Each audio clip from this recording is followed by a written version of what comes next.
नमस्कार मित्रों, आप सभी का स्वागत है हमारे चैनल पर। और आज मैं आपको सुनाने वाली हूँ मुंशी प्रेमचंद की कहानी सौत। जब रजिया के 2-3 बच्चे होकर मर गए और उम्र ढल चली तो रामू का प्रेम उससे कुछ कम होने लगा और दूसरे ब्याह की धुन सवार हुई। आए दिन रजिया से बकझक होने लगी। रामू एक न एक बहाना खोजकर रजिया पर बिगड़ता और उसे मारता और अंत में वह नई स्त्री ले ही आया।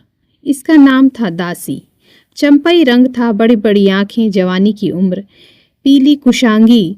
रजिया भला इस नौ यौवना के सामने क्या जचती। फिर भी वह जाते हुए स्वामित्व को जितने दिन हो सके अपने अधिकार में रखना चाहती थी। तिगड़ते हुए छप्पर को थूनियों से संभालने की चेष्टा कर रही थी। इस घर को उसने मर मर कर बनाया था, उसे सहज में ही नहीं छोड़ सकती। वह इतनी बेसमझ नहीं है कि घर छोड़कर चली जाए और दासी राज करे। एक दिन रजिया ने रामू से कहा, मेरे पास साड़ी नहीं है, जाकर ला दो। रामू उसके एक दिन पहले दासी के लिए अच्छी सी चुंदरी लाया था। रजिया की मांग सुनकर बोला, मेरे पास अभी रुपया नहीं था। रजिया को साड़ी की उतनी चाह न थी जितनी रामू और दसिया के आनंद में विघ्न डालने की। बोली, रुपये नहीं थे तो कल अपनी चहेती के लिए चुंदरी क्यों लाए? चुंदरी के बदले उसी दाम में 2 साड़ियां लाते तो एक मेरे काम ना आ जाती। रामू ने स्वेच्छा भाव से कहा, मेरी इच्छा, जो चाहूंगा करूंगा, तू बोलने वाली कौन है? अभी उसके खाने खेलने के दिन हैं। तू चाहती है उसे अभी से नून तेल की चिंता में डाल दूं? यह मुझसे ना होगा। तुझे ओढ़ने पहनने की साधा है तो काम कर। भगवान ने क्या हाथ पैर नहीं दिए?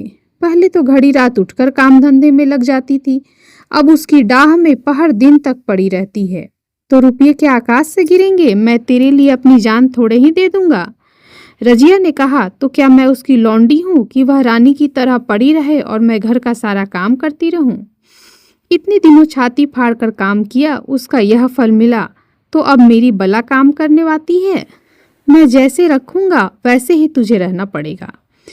मेरी इच्छा होगी रहूंगी, नहीं अलग हो जाऊंगी। जो तेरी इच्छा होकर मेरा गला छोड़।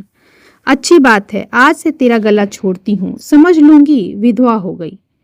रामू दिल में इतना तो समझता था कि यह गृहस्थी रजिया की ही जोड़ी हुई है, चाहे उसके रूप में उसके लोचन विलास के लिए आकर्षण ना हो। संभव था कुछ देर के बाद वह जाकर रजिया को मना लेता, पर दासी भी कूटनीति में कुशल थी। उसने गर्म लोहे पर चोटें जमाना शुरू की। बोली, आज देवी जी किस बात पर बिगड़ रही थी? रामू ने उदास मन से कहा, तेरी चुंदरी के पीछे रजिया महाभारत मचाए हुए है, अब कहती है अलग रहूंगी। मैंने कह दिया, तेरी जो इच्छा हो कर। दसिया ने आंखें मटका कर कहा, यह सब नखड़े हैं कि आकर हाथ पांव जोड़े मनावन करें और कुछ नहीं। तुम चुपचाप बैठे रहो, 2-4 दिन में आप ही गर्मी उतर जाएगी। तुम कुछ बोलना नहीं, उसका मिजाज और आसमान पर चढ़ जाएगा। रामू ने गंभीर भाव से कहा, दासी तुम जानती हो वह कितनी घमंडीन है। वह मुंह से जो बात कहती है उसे करके छोड़ती है। रजिया को भी रामू से ऐसी कृतज्ञता की आशा न थी। वह पहले से ही, जब वह पहले किसी सुंदर नहीं, इसलिए रामू को अब उससे प्रेम नहीं रहा। पुरुष चरित्र में यह कोई असाधारण बात नहीं थी, लेकिन रामू उससे अलग रहेगा उसका इस बात पर विश्वास न आता था। यह घर उसी ने पैसा जोड़कर बनवाया, गृहस्थी भी उसी की जोड़ी हुई है, अनाज का लेन देन उसी ने शुरू किया। इस घर में आकर उसने कौन कौन से कष्ट नहीं झेले, इसलिए तो कि पौरुख थक जाने पर एक टुकड़ा चैन से खाएगी और पड़ी रहेगी। और आज वह इतनी निर्दयता से दूध की मक्खी की तरह निकाल कर फेंक दी गई। रामू ने इतना भी नहीं कहा कि तू अलग नहीं रह पाएगी, मैं या खुद मर जाऊंगा या तुझे मार डालूंगा, पर तुझे अलग ना होने दूंगा। तुझसे मेरा ब्याह हुआ है, हंसी टट्ठा नहीं है। तो जब रामू को उसकी परवाह नहीं है तो वह रामू की क्यों परवाह करे? क्या सभी स्त्रियों के पुरुष बैठे होते हैं? सभी के माँ बाप बेटे पोते होते हैं? आज उसके लड़के जीते होते तो मजाल थी कि वह नई स्त्री लाते और मेरी यह दुर्गति करते। इस निर्दयी को मेरे ऊपर इतनी भी दया न आई। नारी हृदय की सारी परवस्था इस अत्याचार से विद्रोह करने लगी। वही आग जो मोटी लकड़ी को स्पर्श भी नहीं कर सकती, फूस को जलाकर भस्म कर देती है। दूसरे दिन रजिया एक दूसरे गांव में चली गई। उसने अपने साथ कुछ न लिया। जो साड़ी उसकी देह पर थी वही उसकी सारी संपत्ति थी। विधाता ने उसके बालकों को पहले ही छीन लिया था, आज घर भी छीन लिया। रामू उस समय दासी के साथ बैठा हुआ आमोद विनोद कर रहा था। रजिया को जाते देखकर शायद वह समझ ना सका कि वह चली जा रही है। रजिया ने यही समझा। इस तरह चोरों की भांति वह जाना भी न चाहती थी। वह दासी को, उसके पति को और सारे गांव को दिखा देना चाहती थी कि वह इस घर से धेले की भी चीज नहीं ले जा रही है। गांव वालों की दृष्टि में रामू का अपमान करना ही उसका लक्ष्य था। उसके चुपचाप चले जाने से तो कुछ भी ना होगा। रामू उल्टा सबसे कहेगा कि रजिया घर की सारी संपदा उठा ले गई। उसने रामू को पुकार कर कहा, संभालो अपना घर, मैं जाती हूँ, तुम्हारे घर की कोई भी चीज अपने साथ नहीं ले जाती। रामू एक क्षण के लिए कर्तव्य भ्रष्ट हो गया। क्या कहे उसकी समझ में नहीं आया। उसे आशा न थी कि वह यूं जाएगी। उसने सोचा था कि जब वह घर ढोकर ले जाने लगेगी तब वह गांव वालों को दिखाकर उसकी सहानुभूति प्राप्त करेगा। अब क्या करे। दसिया बोली, जाकर गांव में ढिंढोरा पीट आओ, यहाँ किसी का डर नहीं है। तू अपने घर से ले ही क्या आई थी जो कुछ लेकर जाओगी।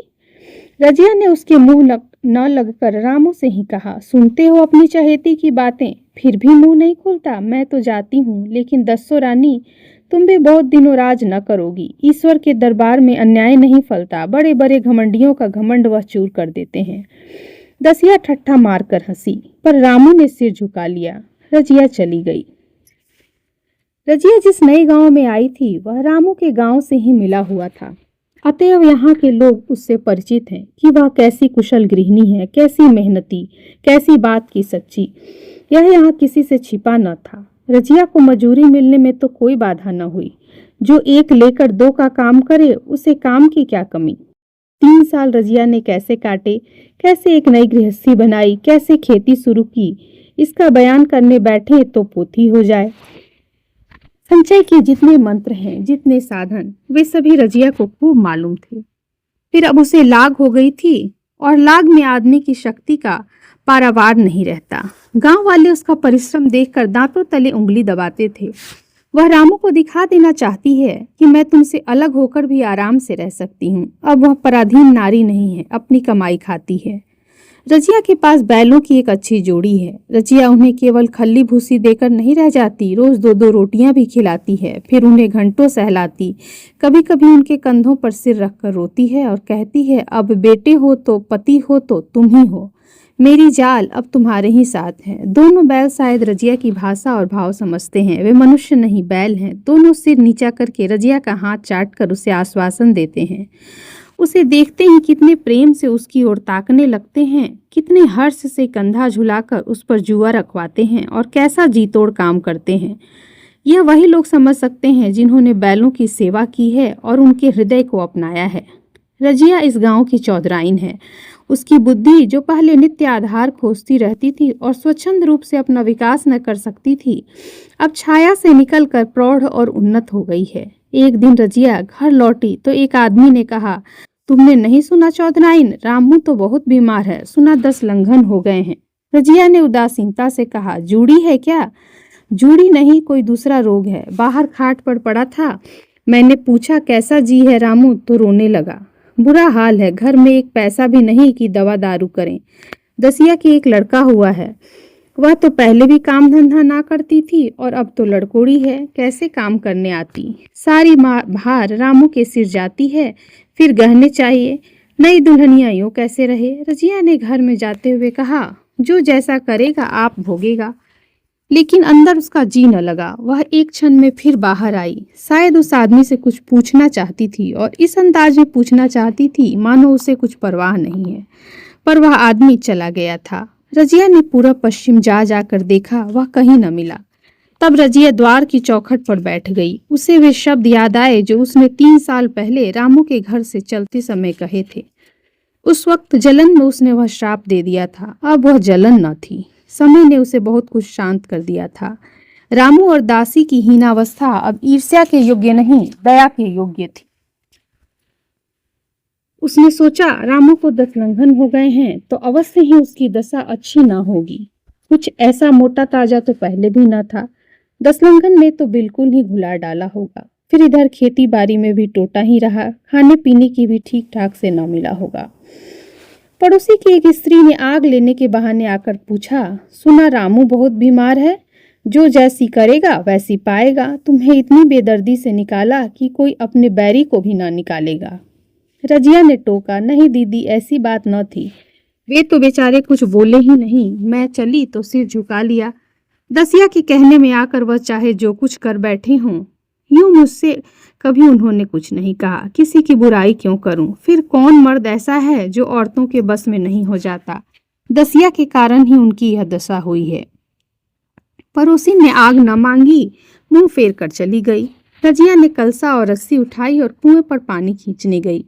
बैलों को सानी पानी देने की बेला आ गई थी, पर उसकी आंखें उस रास्ते की ओर लगी हुई थी जो मलसी रामू के गांव को जाता था। कोई उसे बुलाने अवश्य आ रहा होगा। नहीं, बिना बुलाए वह कैसे जा सकती है? लोग कहेंगे आखिर दौड़ी आई ना। मगर रामू तो अचेत पड़ा होगा। 10 लंघन थोड़ी नहीं होती। उसकी देह में था ही क्या? फिर कौन उसे बुलाएगा? दसिया को क्या गरज पड़ी है? कोई दूसरा घर कर लेगी। जवान है, 100 गाहक निकल आवेंगे। अच्छा, वह आ तो रहा है। हाँ, आ रहा है। कुछ घबराया सा जान पड़ता है। कौन आदमी है? इसे तो कभी मलसी में नहीं देखा। मगर उस वक्त से मलसी कभी गई भी तो नहीं। 2-4 नए आदमी आकर बसे ही होंगे। बटोही चुपचाप कुएं के पास से निकला। रजिया ने कलसा जगत पर रख दिया और उसके पास जाकर बोली, रामू, महतो ने भेजा है तुम्हें? अच्छा तो चलो, घर में तुम्हारे साथ चलती हूँ। नहीं, मुझे अभी कुछ देर है। बैलों को सानी पानी देना है, दिया बत्ती करनी है। तुम्हें रुपये दे दूं, जाकर दसिया को दे देना। कह देना कोई काम हो तो बुला भेजें। बटोही रामू को क्या जाने, किसी दूसरे गांव का रहने वाला था। पहले तो चकराया, फिर समझ गया। चुपके से रजिया के साथ चला गया और रुपये लेकर लंबा हुआ। चलते चलते रजिया ने पूछा, अब क्या हाल है उनका? बटोही ने अटकल से कहा, अब तो कुछ संभल रहे हैं। दसिया बहुत रो धो तो नहीं रही है? रोती तो नहीं थी। वह क्यों रोएगी? मालूम होगा पीछे। बटोही चला गया तो रजिया ने बैलों को सानी पानी किया, पर मन रामू की ही ओर लगा हुआ था। स्नेह स्मृतियां छोटी छोटी तारिकाओं की भांति मन में उदित होती जाती थी। एक बार जब वह बीमार पड़ी थी, वह बात याद आ गई। 10 साल हो गए। वह कैसे रात दिन उसके सिरहाने बैठा रहता था, खाना पीना तक भूल गया था। उसके मन में आया, क्यों न चल कर देख ही आवे। कोई क्या कहेगा? किसका मुंह है जो कुछ कहे? चोरी करने नहीं जा रही हूँ, उस आदमी के पास जा रही हूँ जिसके साथ 15-20 साल रही हूँ। दसिया नाक सिकोड़ेगी, मुझे उससे क्या मतलब? रजिया ने किवाड़ बंद किए, घर मजूर को सहेजा और रामू को देखने चली, कांपती झिझकती, क्षमा का दान लिए हुए। रामू को थोड़े ही दिनों में मालूम हो गया था कि उसके घर की आत्मा निकल गई और वह चाहे कितना ही जोड़ करे, कितना ही सिर खपाए, उसमें स्फूर्ति नहीं आती। दासी सुंदरी थी, शौकीन थी और फूहर थी। जब पहला नशा उतरा तो ठाई ठाई शुरू हुई। खेती की उपज कम होने लगी और जो होती भी थी वह उठपटांग खर्च होती थी। ऋण लेना पड़ता था। इसी चिंता और शोक में उसका स्वास्थ्य बिगड़ने लगा। शुरू में कुछ परवाह ना की, परवाह करके ही क्या करता। घर में पैसे ना थे। अताइयों की चिकित्सा ने बीमारी की जड़ को और भी मजबूत कर दिया और आज 10-12 दिन से उसका दाना पानी छूट गया था। मौत के इंतजार में खाट पर पड़ा करा रहा था और अब वह दशा हो गई थी कि वह भविष्य से निश्चिंत होकर अतीत में विश्राम करता है, जैसे कोई गाड़ी आगे का रास्ता बंद पाकर पीछे लौटे। रजिया को याद करके वह बार बार रोता और दासी को कोसता, तेरे ही कारण मैंने उसे घर से निकाला। वह क्या गई, लक्ष्मी चली गई। मैं जानता हूँ अब भी बुलाऊं तो दौड़ी आएगी, लेकिन बुलाऊं किस मुंह से? एक बार वह आ जाती, उससे अपने अपराध क्षमा करा लेता, फिर मैं खुशी से मरता। और लालसा नहीं है। सहसा रजिया ने आकर उसके माथे पर हाथ रखते हुए पूछा, कैसा जी है तुम्हारा? मुझे तो आज हाल मिला। रामू ने सजल नेत्रों से उसे देखा पर कुछ कह न सका। दोनों हाथ जोड़कर उसे प्रणाम किया, पर हाथ जुड़े ही रह गए और आंख उलट गई। लाश घर में पड़ी थी। रजिया रो रही थी। दसिया चिंतित थी। घर में रुपये का नाम नहीं, लकड़ी तो चाहिए ही। उठाने वाले भी जलपान करेंगे ही। कफन के बगैर लाश उठेगी कैसे? 10 से कम का खर्चा न था। यहाँ घर में 10 पैसे भी नहीं थे। डर रही थी कि आज गहन आफत आई। ऐसे कीमती भारी गहने भी ना थे। किसान की बिसात ही क्या, 2-3 नग बेचने से 10 मिल जाएंगे, मगर और हो ही क्या सकता है। उसने चौधरी के लड़के को बुलाकर कहा, देवर जी, यह बेरा कैसे पार लगे? गांव में कोई धेले का भी विश्वास करने वाला नहीं। मेरे गहने हैं, चौधरी से कहो इन्हें गिरवी रखकर आज का काम चलाएं, फिर भगवान मालिक है। रजिया से क्यों नहीं मांग लेती? सहसा रजिया आंख पोंछते हुए आ निकली, कान में भनक पड़ी। पूछा, क्या है जोखू, क्या सलाह कर रहे हो? अब मिट्टी उठाओगे कि सलाह की बेला है? हाँ, उसी का इंतजाम कर रहा हूँ। रुपये पैसे तो यहाँ होंगे नहीं, बीमारी में खर्च हो गए होंगे। इस बेचारी को तो बीच मझधार में लाकर छोड़ दिया। तुम लपक कर उस घर चले जाओ। भैया कौन दूर है, कुंजी लेते जाओ। मजूर से कहना भंडार से 50 रुपये निकाल दे, कहना ऊपर की पटरी पर रखे हैं। वह तो कुंजी लेकर उधर गया। इधर दसिया रजिया के पैर पकड़ कर रोने लगी। बहनापे के ये शब्द उसके हृदय में बैठ गए। उसने देखा रजिया में कितनी दया है, कितनी क्षमा। रजिया ने उसे छाती से लगा कर कहा, क्यों रोती है बहन? वह चला गया, मैं तो हूँ, किसी बात की चिंता ना कर। इसी घर में हम और तुम दोनों उनके नाम पर बैठे रहेंगे। मैं यहाँ भी देखूंगी, वहां भी देखूंगी। धप भर की बात ही क्या। कोई तुमसे गहने पाते मांगे तो मत देना।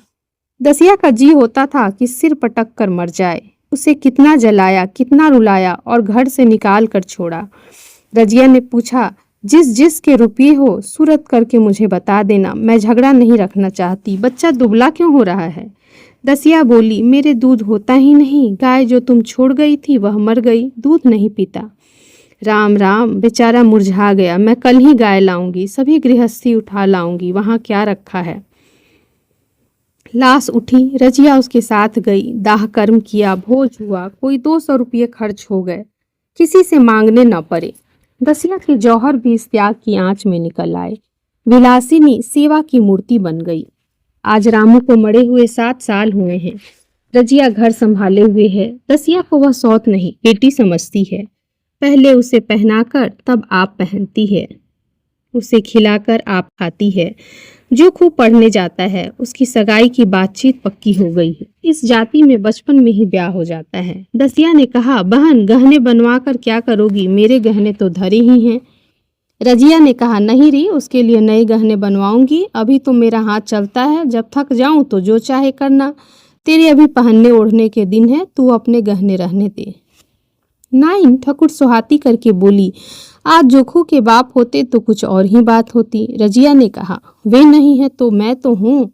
वे जितना करते मैं उसका दोगुना करूंगी। जब मैं मर जाऊं तब कहना जोखू का बाप नहीं है। ब्याह के दिन दसिया को रोते देखकर रजिया ने कहा, बहू तुम क्यों रोती हो? अभी तो मैं जीती हूँ, घर तुम्हारा है, जैसे चाहो रहो। मुझे एक रोटी दे दो बस, और मुझे क्या करना है? मेरा आदमी मर गया, तुम्हारा तो अभी जीता है। दसिया ने उसकी गोद में सिर रख दिया और खूब रोई। जीजी तुम मेरी माता हो, तुम न होती तो मैं किसके द्वार पर खड़ी होती? घर में तो चूहे लौटते थे, उनके राज में मुझे दुख ही दुख उठाने पड़े। सुहाग का सुख तो मुझे तुम्हारे राज में मिला। मैं दुख से नहीं रोती, रोती हूँ भगवान की दया पर कि कहाँ मैं और कहाँ यह खुशहाली। रजिया मुस्कुरा कर रो दी। दोस्तों, कहानी सुनने के लिए बहुत बहुत धन्यवाद। आशा करते हैं आपको यह कहानी पसंद आई। अगर आपको यह कहानी पसंद आई हो तो इसे ज़्यादा से ज़्यादा संख्या में लाइक और शेयर करें। साथ ही अगर आप हमारे चैनल पर नए हो तो ऐसे ही अन्य साहित्यिक कहानियों को सुनने के लिए चैनल को सब्सक्राइब अवश्य करें। तो मिलते हैं अगले सप्ताह एक नई कहानी के साथ। तब तक के लिए धन्यवाद।